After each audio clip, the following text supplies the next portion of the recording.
that we will be recording this meeting. Your video or audio contribution may be used for club marketing purposes. Also, please mute your microphone when you're not speaking. Please welcome our host, David Carr. All right. Thank you, Carolina. Welcome everybody to the webinar contest at Online Presenters. This club contest is the first of 2 webinar contests we're going to be holding. We already have 6 guest speakers from other clubs signed up for what we're calling the invitational version of this event, which will be held on June 12th. So we're hoping to bring in some of the best speakers from other clubs from elsewhere. Our members actually will not be competing in that. We don't want you to have to compete on our home territory, but we will be supporting that event, and we look forward to seeing some excellent speakers hosted here. I am also looking at maybe having a district sponsor for an event along the lines of the VTMCon and EVVCon events that we've been involved in past years. Toastmasters International didn't like us doing it as just a bunch of ad hoc online clubs getting together and say, let's put on a show. They want it to be sponsored by an official entity such as a district. So if we can find a district to do that for us, maybe we can get another one of those events going. They're a lot of fun. We've brought in some great speakers, including past world champions of public speaking. But meanwhile, the webinar contest. So if you think of the International Speech Contest, it's basically asking somebody to take a keynote speech and boil it down to 5 to 7 minutes. The webinar contest asks our contestants to take a professional webinar or a professional online training, a professional online event, and boil it down to 5 to 7 minutes, and to make the best possible use of the online medium while overcoming its limitations. We know that one of the things that can be challenging is to create engagement in a meeting, an online event. So how do you make sure that people are staying awake, paying attention, and are actually engaged in the presentation you're delivering? Well, there are lots of different ways, and we're going to see what our speakers come up with tonight. Yes, so there's a bunch of points awarded just for audience engagement. It's going to be up to the judges to sort out what that means exactly and whether the speaker achieved it. There are lots of different ways that you can accomplish engagement. One simple way is to ask for questions in the chat. And so while this event is going on, we will ask you to remain muted, but be active in the chat. Go ahead and be active in the chat. A webinar contest speaker who's too distracted by the chat to go on isn't much of a webinar contest speaker. We want them to be creating engagement. However, we do give them a little bit of assistance there. So we have a chat monitor who is assigned to watch what's going on in the chat.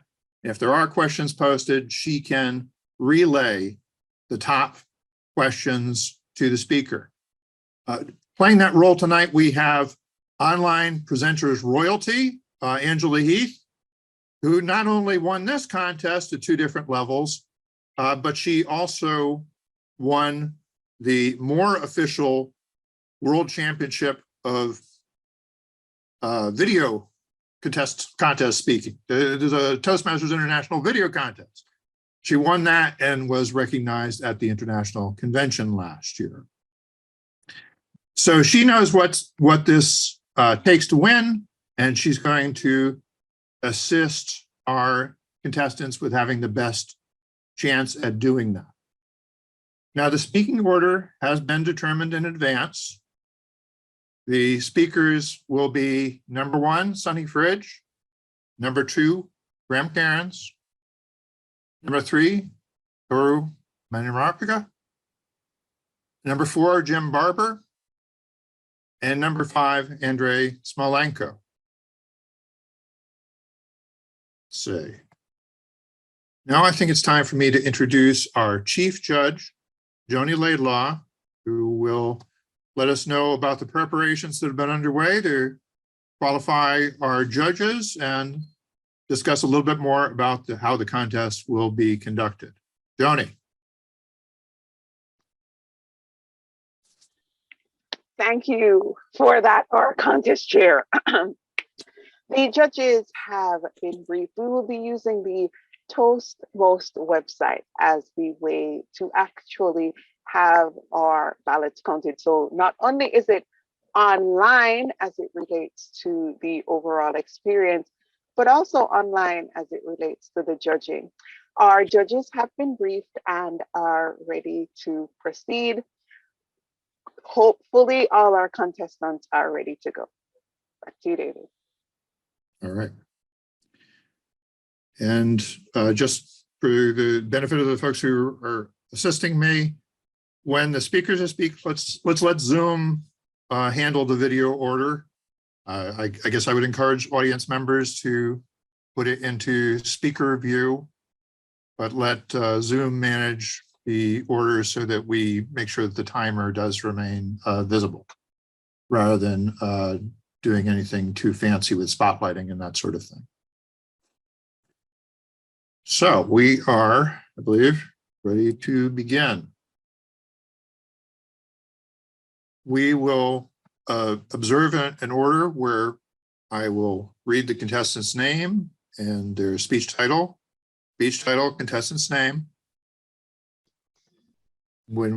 After each contestant speaks, we will have 1 minute of silence for the judges to mark their ballots. And after the last speaker speaks, we will have 2 minutes.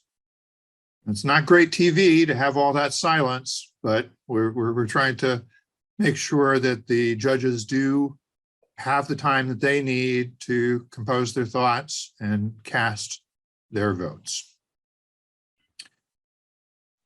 So we're ready to begin with our first speaker. Speaker number 1, Sunny Fridge. Game on. Game on, Sunny Fridge.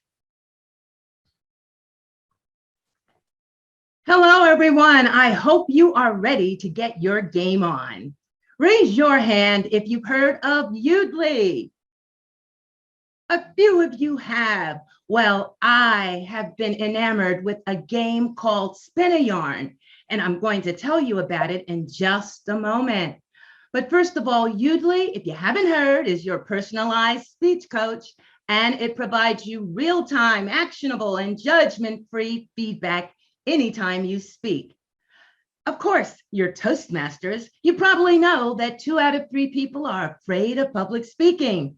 People rank the fear of public speaking higher than that of death. Let my friend Jerry tell you about it. I saw a thing, actually, a study that said speaking in front of a crowd is considered the #1 fear of the average person. I found that amazing. Number 2 was death. Death is number 2? This means to the average person, if you have to be at a funeral, you would rather be in the casket than doing the eulogy. So Jerry is not the only one who is aware of fear. Now, Miss Chat Monitor, Angela, help me out. I want you to check in the chat for me. Fellow Toastmasters and guests, what's your biggest fear when it comes to public speaking? Is it fear of failure? Put it in the chat. Fear of rejection, fear of success, judgment, selling, embarrassment, inadequacy, competition, leadership, or do you have a fear of people? And I just love to know what a few of you think. So Chat Monitor Angela, as the answers come in, just give me a couple. Fear of embarrassment, fear of people. Oh, been there. Coming in. All right, I'll take a couple more if we have it. Fear of looking foolish and fear of inadequacy. Thank you so much. And for me, it's fear of forgetting what I'm going to say, but hopefully that won't happen today. So Udly is something that can help me out of my fear. It's an AI speech coach. It provides private and real-time feedback on your communication skills. So if you have that fear, you can use Udly, especially if you're a Toastmaster, because it's free of cost. Toastmasters International partnered with Udly for this AI speech platform that helps count those ahs and ums and gives real-time analytics. But one of the easiest ways to learn about Udly is because it is your personalized speech coach. By the way, I recently had the opportunity to interview Udly co-founder Isha Joshi, and I love what she said about her why for getting Udly started. So many smart people around the world, women, immigrants, other underrepresented minorities, have the skills, have such intelligence, but not necessarily the skills to back themselves up when they speak. I built Udly with this mission in mind of helping people get the skills, practice, and become more confident in the way they speak so that they're able to get the opportunities, credit, visibility they deserve, etc. Well, And that is why we have that Udly. So let's get to start playing Udly. I am going to ask for a couple of volunteers. I may have time for 2, maybe 3. So chat monitor, Angela, if you can get me a couple of people as I load up on Spin a Yarn. And I am there. Is there a volunteer for? We have Kim as a volunteer. We need more volunteers. Put your name in chat. All right, awesome. Well, Kim, just to refresh your memory, this is Spin a Yarn. The way you play this game on udly.ai at that website is that you are going to be able to get a topic to speak about. Just read that topic out loud. Prompts will pop up on the screen, incorporate them into your story, and you score a point for every prompt you include in your story. Do you want easy, medium, hard, or monster? I'm actually scared. I'm going to go with easy. So you said, what are you afraid of? It would be this. Here we go. All right, so let's start playing. You go. What's the latest on your work? So the latest on my work is we're starting a new business, and we're very optimistic that we are going to be able to get a great company with this. I'm learning 3D animation and gonna have to kind of wing it because we're going to be presenting greeting cards for people to do. And it's going to be a thick list of different types of cards, but we're going to have them customized to be able to provide rock solid choices for birthdays, for proposals, for everything else. And it can be done with you as the star of the video and your friends. And we'll have different areas you can have your videos be set up in coast to coast. We will be able to boot you into any scenario you'd like to, and we'll have it in a basket. Give her a hand, show her that emoji reaction, everyone. She had 6 hits, 1 miss, and her score is 5. And again, Udly, in reality, there are always times when you're going to get distracted, whether it's someone that's on their phone or someone just throws you a curveball. You've got to keep speaking. So this helps you think on your feet. We're going to play again. One more person. Who will it be? Chat monitor, Angela, will it be you? It looks like it'll be Angela. All right, well, here we go. Easy, medium, hard, monster. Medium. All right, we're going to do medium, and I'm going to cut it down just a bit because I'm running out of time. But here you go. Start playing.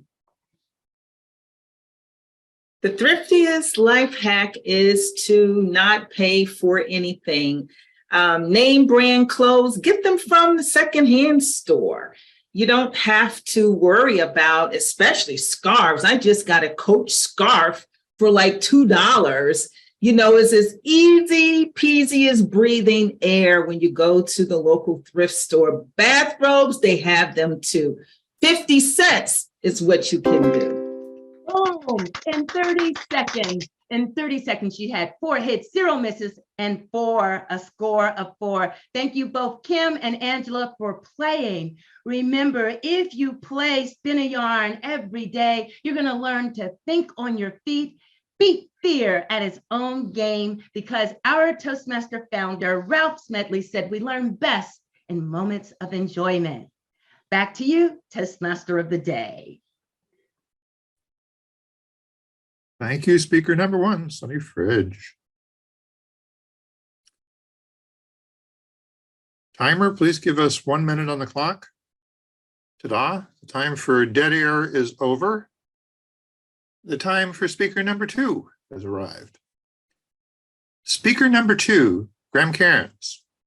Choosing the right mic for podcasts and online presentations. Graham Cairns, choosing the right mic for podcasts and online presentations. Contest Master, fellow Toastmasters, welcome guests and friends. Can I ask a question?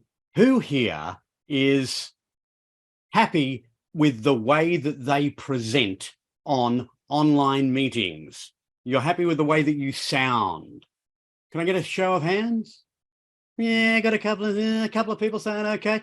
Has anyone here tried creating podcasts?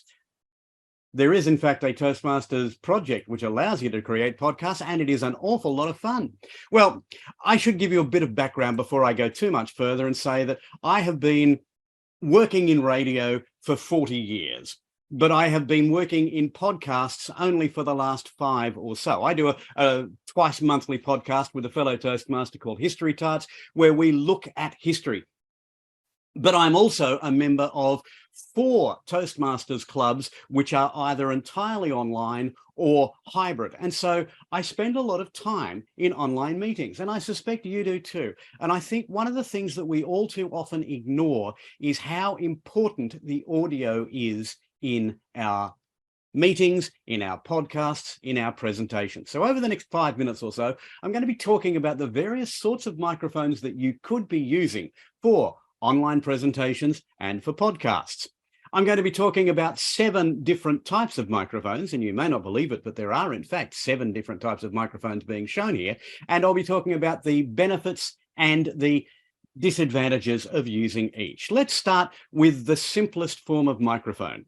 That is the simplest form of microphone for this sort of meeting. And that is what's called a clip-on or lavalier microphone. These are really quite simple. You simply clip it on and plug it in, assuming you have a mic input on your computer.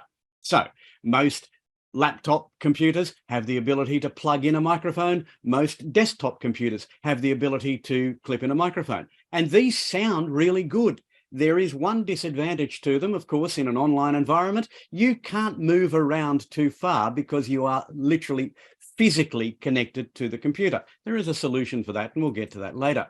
The second type of microphone that you may have considered using is the simple earbuds. They come with our mobile phones and they have a built-in microphone. But the big problem with the microphones in earbuds is that the microphone is in one of the actual earbuds. It'll be up here. Your mouth is down here. So any noise that is coming from around you, and this is particularly important in a large room, is going to reverberate. And so they're an okay idea for example, an online meeting, but not really good for podcasts.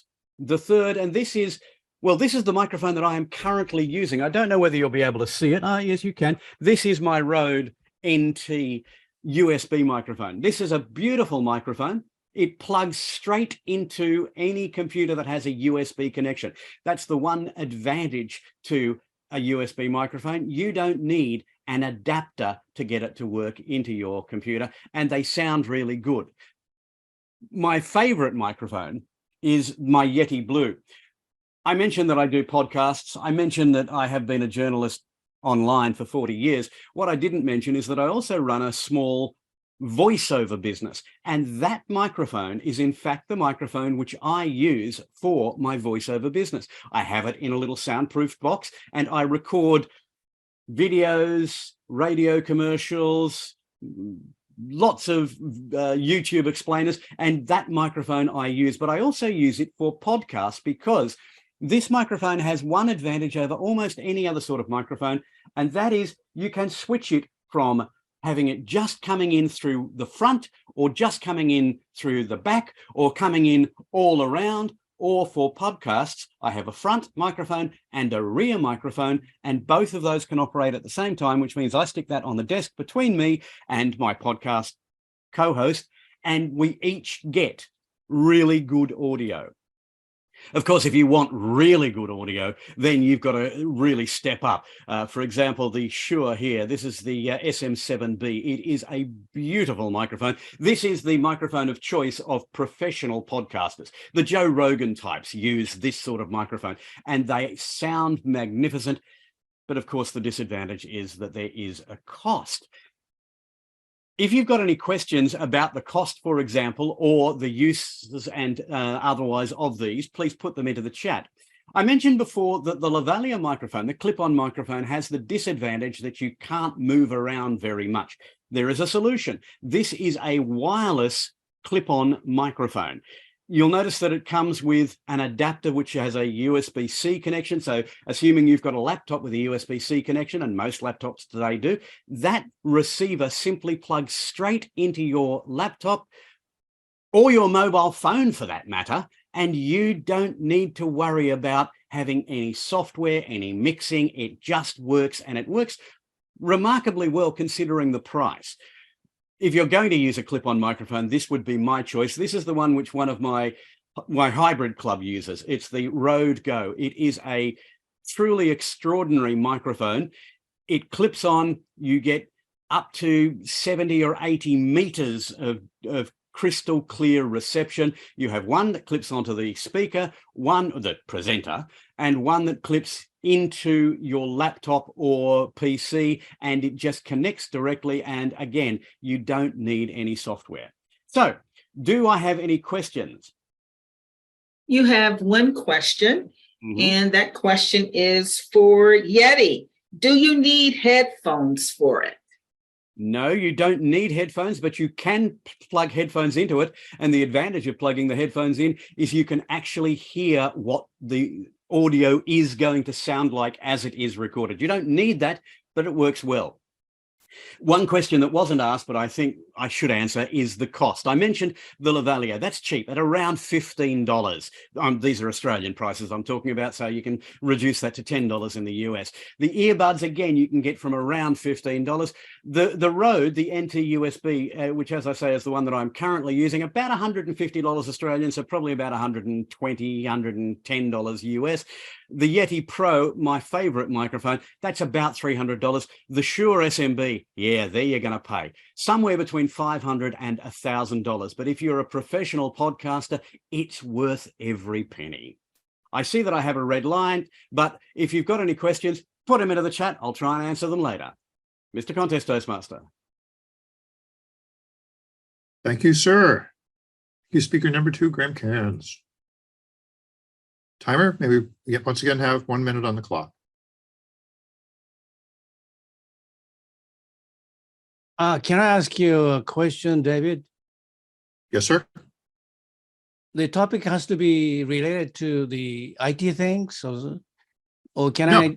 No. Any message that you want to share? Okay, thank you. Okay, you're ready for speaker number 3. All right. Speaker number 3, Toru Maruyama. Yes. Practice makes perfect. Practice makes perfect. Toru Maruyama. When I joined the Toastmasters Club 7 years ago, my mentor gave me one piece of good advice. Practice harder than anyone else. That's a good one, because when I practiced a lot, I spoke well, and I had much confidence, and I could speak fluently as well as naturally. Quite the opposite. If I deliver the speech without any practice, my performance was a disaster. What was it that made a difference? It was a practice, no question about it. However, the practice was boring. And I tell you that I was so weary of doing the same thing again and again. I quit practicing hard in several months. Then I focused on learning skills because I thought they would improve my speech more quickly and efficiently. But my mentor said, unless you practice hard, you can't be a good speaker. But I ignored it and began to study skills such as vocal variety, eye contact, facial expressions, and learning speech structure, or the use of effective words and expressions, and so on. As a result, I could improve the quality of my speech drastically, but not as good as I expected. Something was missing, but I couldn't figure it out. I know that to be a great speaker, you need concentration, continuation, and dedication to the hard work or hard practice. But you need time and patience. But I was impatient. So I tried to take a shortcut and try to find the way to be able to speak well only by improving my skills and not by practicing. But it doesn't work. The skills are only skills. Techniques are only techniques. They don't have any magic. So I asked my mentor for advice, and he repeated the same thing as before. Practice harder than anybody else. And at that moment, I realized what was missing. Practice. That's what I needed most. And talking about practice, I always recall Martin Luther King. He practiced his legendary speech, I Have a Dream, 200 times up front. When I learned this, I realized that the most outstanding speaker is none other than the person who practice harder than anybody else. Usually I practice the speech 10 to 15 times, or at maximum 20. No more than that. How can I be a good speaker with such a little practice? No way. So in public speaking, the practice comes first and skills are next. It is not the other way around. It is always the practice that brings you the best results, and it is the only way that raises you, that elevates you to the next higher level. So let me say, to spill out the most needed and yet most forgotten element in public speaking. And there are three, as I mentioned. Number one, of course, is practice. And what do you think is number two? This is crucial. Anybody? It is practice. Then what is number three? It's easy. Everybody, please say it is practice. Practice, practice, practice. That's all you need to be a good speaker, because practice makes perfect. Thank you, contest chair.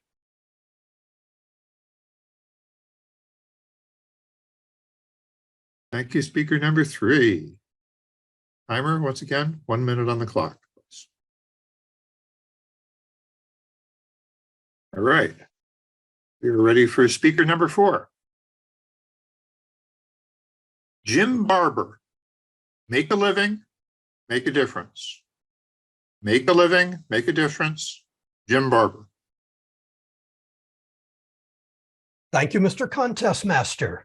I'm going to ask everybody to please do something for me. If you have heard a speaker, if you've heard someone give a speech that has affected you, that has maybe done something, changed your life in some way, would you please put that speaker's name in the chat?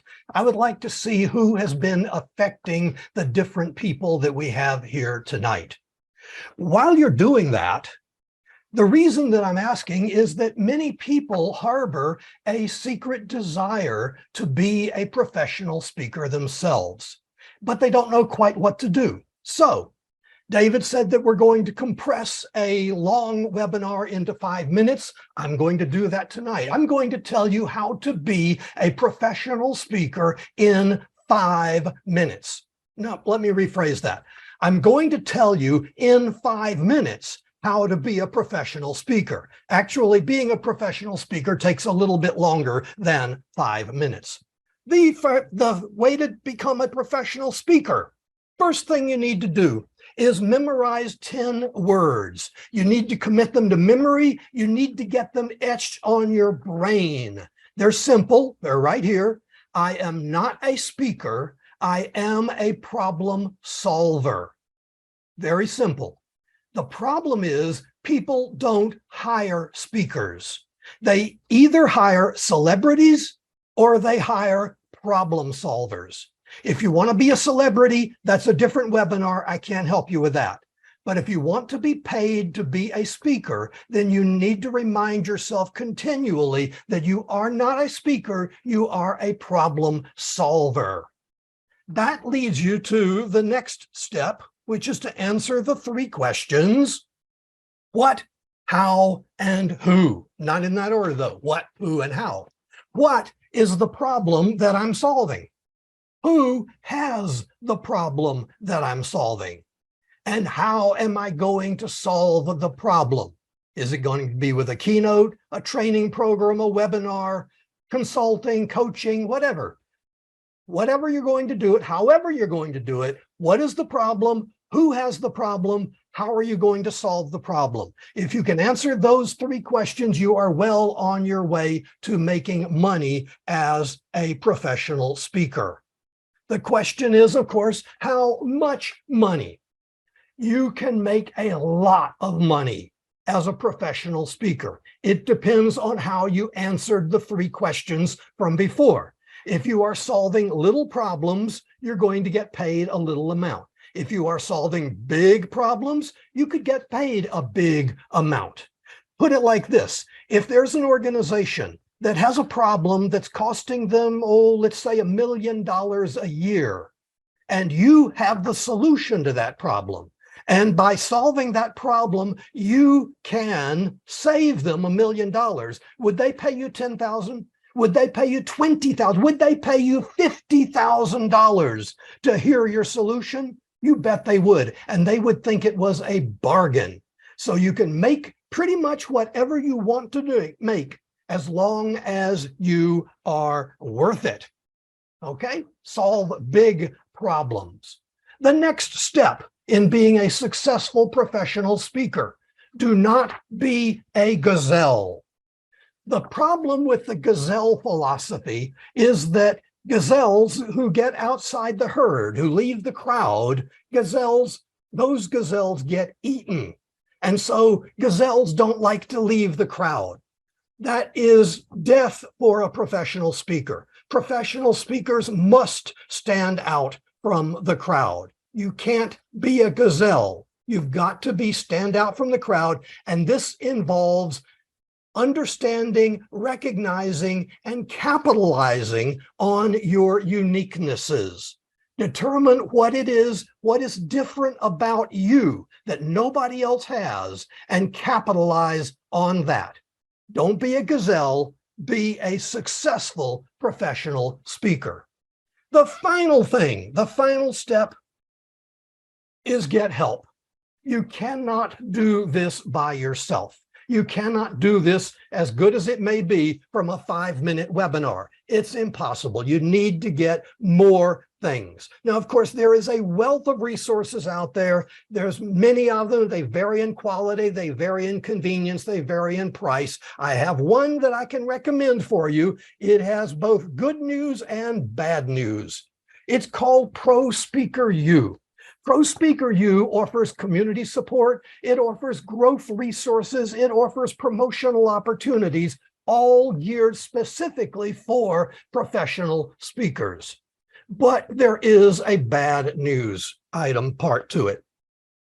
I am developing Pro Speaker U, and it doesn't exist yet. I have great hopes for it, that I'm going to be able to launch Pro Speaker U by July the 4th. That is what it says on my schedule. Whether that's going to work out or not remains to be seen, but I'm going to give it my best shot. Since you could go to prospeakeru.com right now, but you won't see much of anything.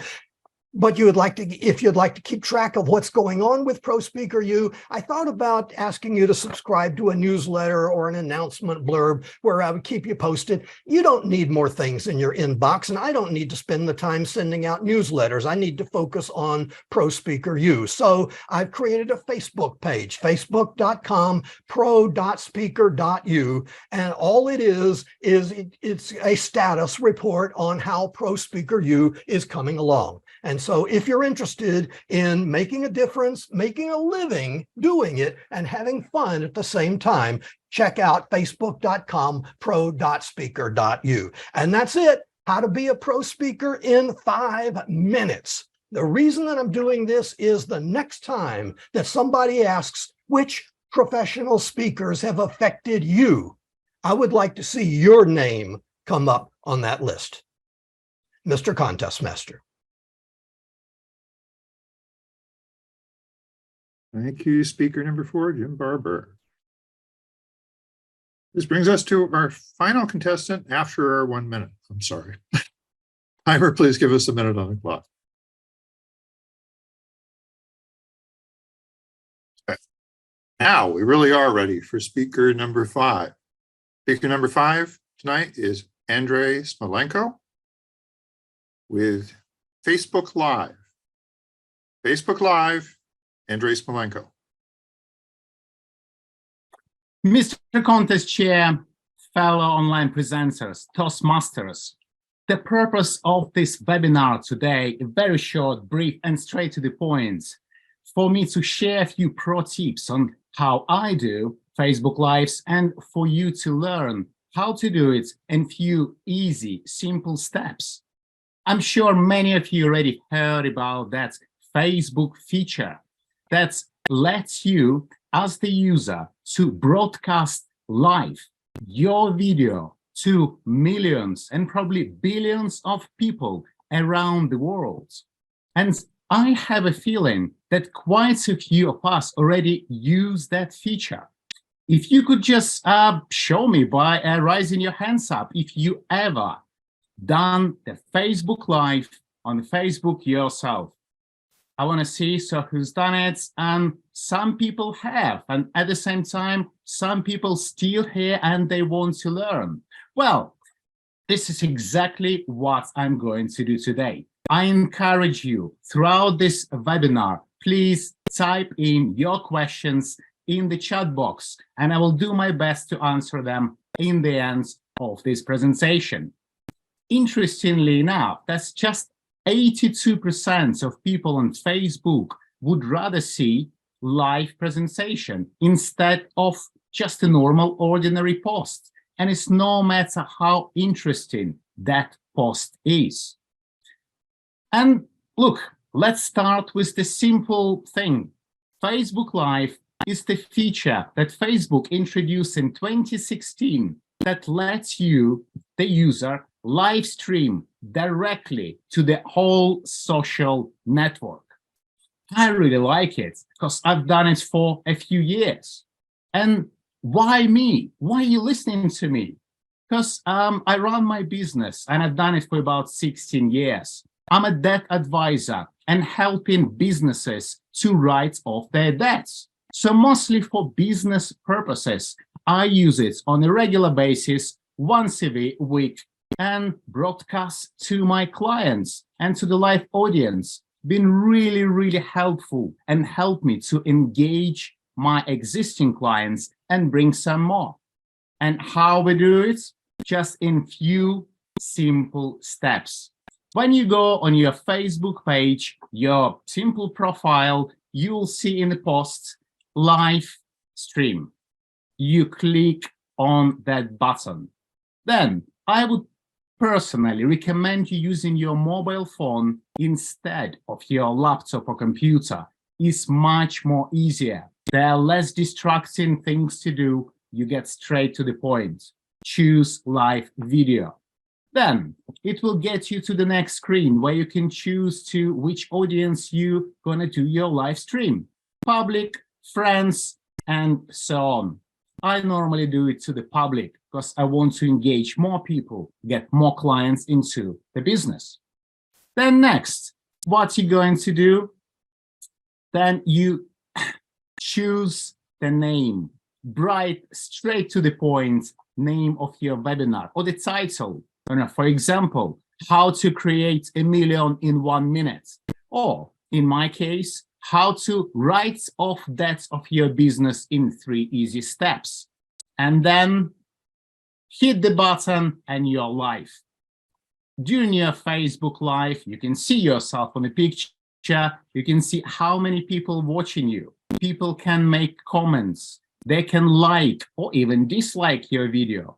Don't be discouraged. It's important when you can see comments, you pay attention to them and you bring them up to your live streaming. To me, Facebook Live is a good mix as a really well-organized online presenter. So any Toastmasters meeting, you have a bit of prepared speech, you have a bit of table topics, and a bit of evaluation as well. All those things put together, you do it. After you finish your broadcast, you can have an option as well. You can save it for 30 days, or you can leave it on your profile forever. I normally leave it forever. That will bring me, again, more clients for the longer time. You can delete it if you don't like it, no problem at all. Well, yes, the first thing I suggest, make it spontaneous. Energy, emotions, they really, really help. At the same time, don't worry about mistakes or stutter. Again, it's about you trying and testing, you don't like it, you delete it. Number 3, broadcast for at least 10 minutes. Even though you can broadcast up to 1.5 hours, stay with 10 minutes to start with, no longer than that. Hey, and the most importantly, just do it. It's really fun, it's easy to do. You can start with broadcasting just for yourself, then for your friends, and then for the wider audience. To my business, it has been an incredible tool of engaging clients and then practicing my public speaking skills in digital world. Just do it. Ladies and gentlemen, I hope this short webinar gets you some ideas about what you can do with Facebook Live and how you can do it in few easy steps. And now I'm prepared to take your questions that I hope you've been typing in the chat box. Right, and let's see, anyone questions? I see so far we have love Andriy party videos. Well, it's really nice that Angela posted a question or just more confirmation. Yes, I do party videos. The question from Michelle, the guest, what is your frequency of doing a Facebook Live? Excellent question, Michelle. I do it regularly once a week, Tuesday night, for about 10 to 15 minutes. And then I post a little post saying, expecting a next Facebook Live next week. I have a question from David Carr. What can go wrong in Facebook Live? Internet connection. It can just get cut off. And there is no way to avoiding it. It can happen. At the same time, wait, you are playing with it. So be prepared. You can come back to it later. My fellow Toastmasters, there are a few more questions I'm going to take later. Time is bang on. Try it, test it. If anything, come back to me. Back to you, Mr. Contest Chair. Thank you very much, speaker number 5. Let me ask our timer to put 2 minutes on the clock so that our judges can complete their ballots. The judges try and follow the digital voting procedure if you possibly can. If not, I know Joni has backup plans to her backup plans. So one way or another, we're going to try and get a result in the next few moments. So it's supposed to be a moment of silence, so that means I should shut up too. All right, guys. I've gathered you here together for a moment for 2 things. One is a group photo. Everybody smile. Somewhere in here, we'll get a still out of this. The smile for the camera. What would you tell other people who might be considering participating in one of these contests, or maybe organizing a contest like this for their own club? Is it a worthwhile experience? And we have to keep it short, but let me ask Jim Barber. Well, as far as being in the contest itself, as far as the contest experience, it's phenomenal. If you're a fan of getting outside of your comfort zone, if you're a fan of making yourself uncomfortable, this is a great way to do it. It is speaking, but I mean, it's a different type of presentation. And yeah, I definitely do it. As far as individual clubs doing it, I would say it would depend very much on the nature of the club. So I couldn't really comment on that. It's a great contest, though. All right, Sunny, past champion of this contest. It's a challenge. I love it. And I like to always think about the quote from David Brooks. And he said, you don't compete because you're the best. You become the best because you compete, and you become the next best version of yourself. So it's a fun thing to compete, even if you don't win. And I enjoy this club because they challenge me to do technology. Okay. Graham. From a contestant's point of view, I want to say that if I learned nothing else today, I learned I should listen to Toru, that practice is important. Mine would have been a much better presentation if I had run through it a few more times rather than just winging it. But as to whether another club should try something like this, it would be difficult with a brick and mortar club to do this format, but it would be a really interesting exercise to encourage members to do something similar. Obviously, the technology is not something that's going to work for many brick and mortar clubs, but that doesn't mean that they can't do show and tells. And that's a really valuable skill that we all too often ignore in Toastmasters clubs. So yeah, all clubs could do something like this, and it's a good, fun experience. I'm glad you organized it and not me. Andriy. Thank you, David. I share exactly what Jim, Sunny, and Graham said. And to me, it's really valuable experience. To me personally, today, it's more about learning journey about how to do it properly and learning new skills. Because whether we want it or not, webinars and online presentation becoming increasingly important in our business life. In communicating with other people, our friends who want to stay in touch as well. And just one little thing about Facebook Live. Once after having 150 viewers, I had my mom and dad, my auntie and my uncle, and one more client watching me speaking for 15 minutes how to write off debts. And that client turned out to be a paying client who came back to me a few days later saying, yes, I want it. And now I'm just understanding how important is that. Yes, we should try it. Excellent. Toru, you share a few thoughts.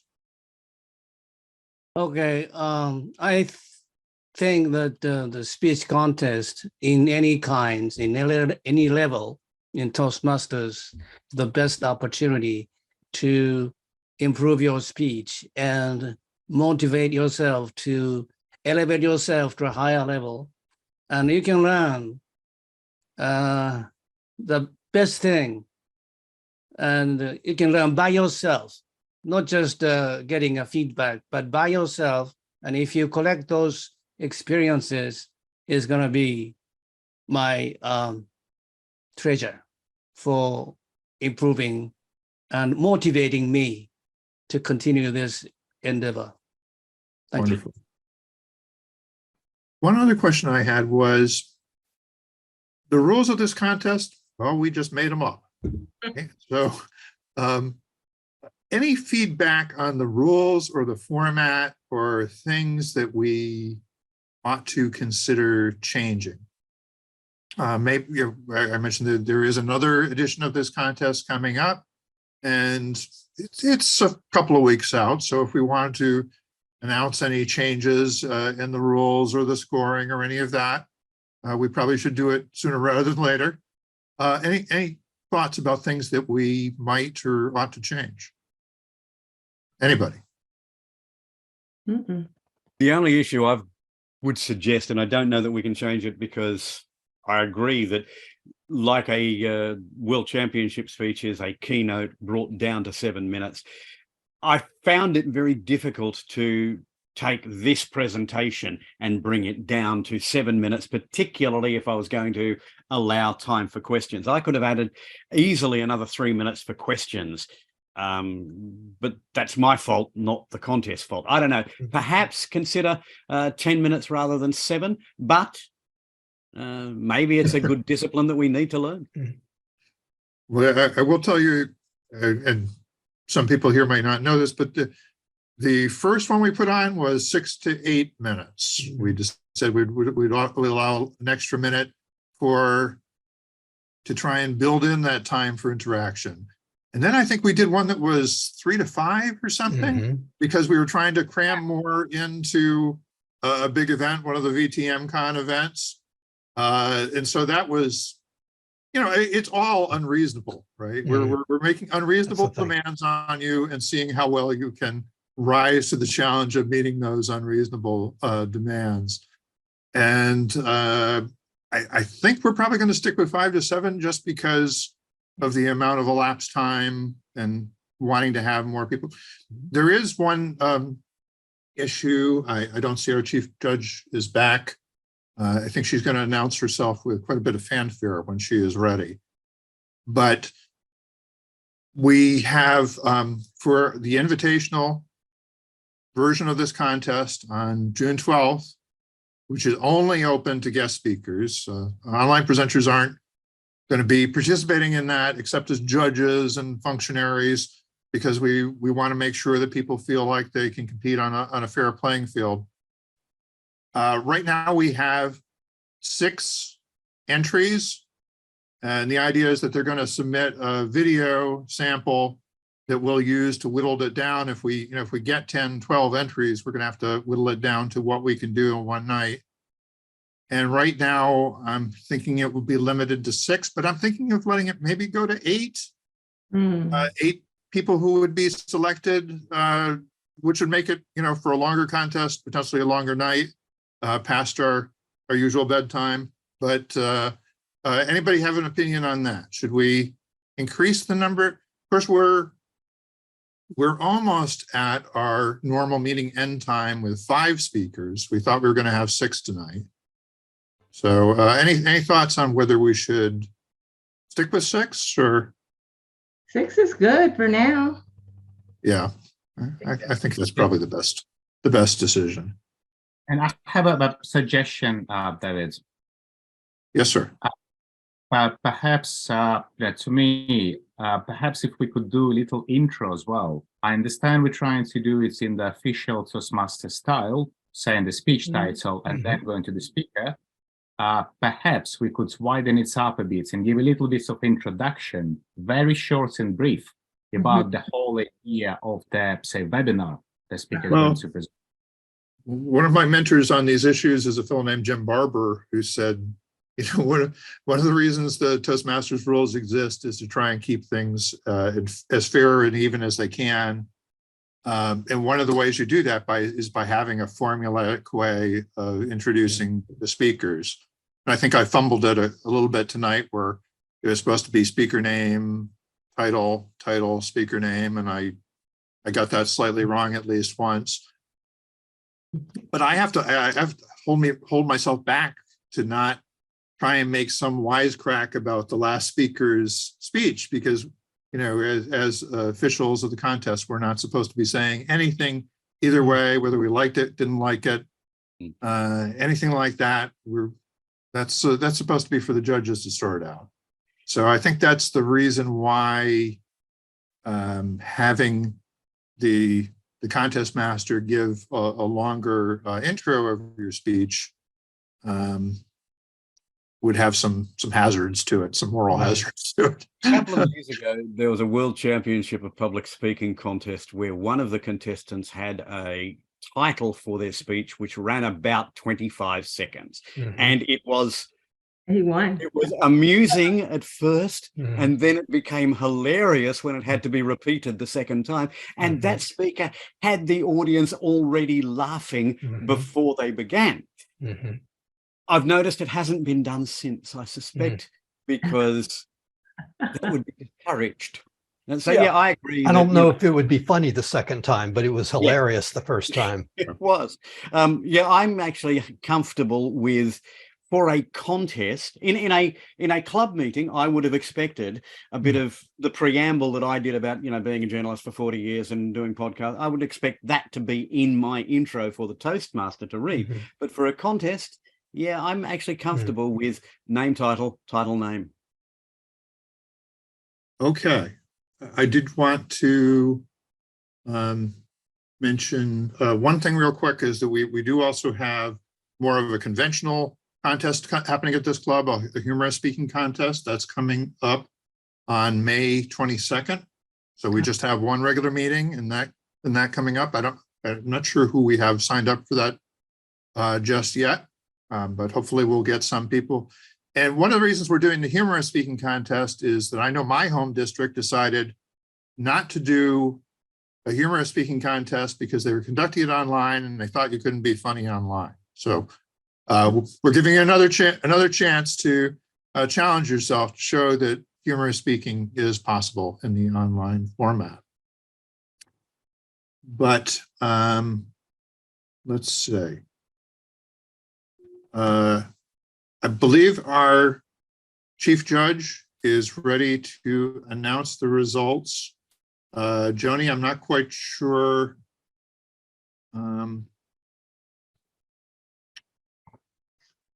Let's see. All right.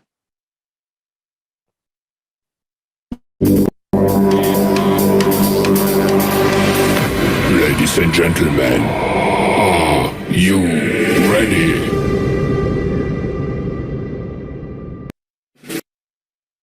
So David, is it me or you that's going to announce?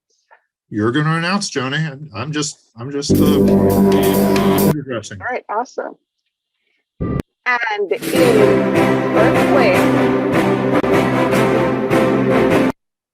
we have Smolenko.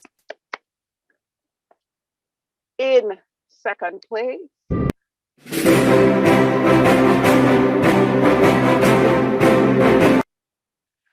we have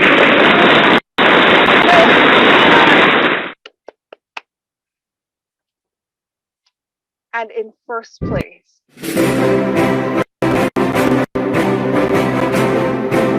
winner of the 2022 to 2023 Online Presenters Webinar Contest is, drumroll please, a person who was in the contest, who hasn't been announced yet.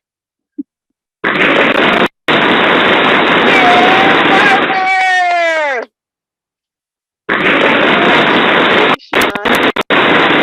all of our contest winners. All right. Let's see. Have we unpinned everybody? I think we have, so that we can all see each other.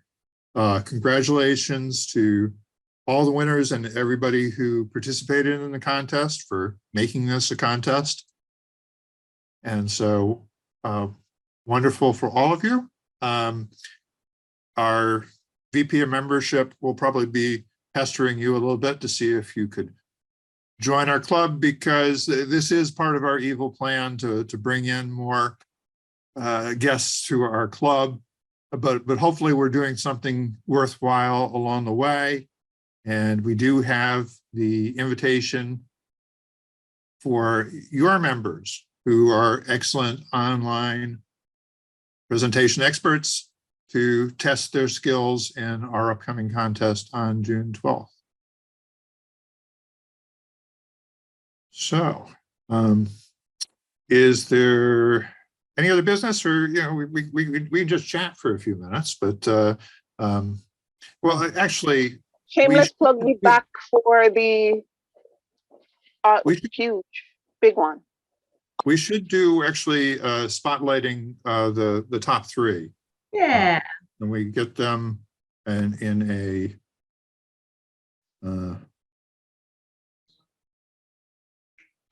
so it was, we have this, do I have the, I'm sorry, we just announced a moment ago. Do I have the order right? I think it's Jim, Andre, and Graham. Okay. Oh, we lost. How did we lose Andre? Oh, okay. All right. Smile, everybody. All right. Well, thank you all for competing and for sharing your best performance and engaging with our audience.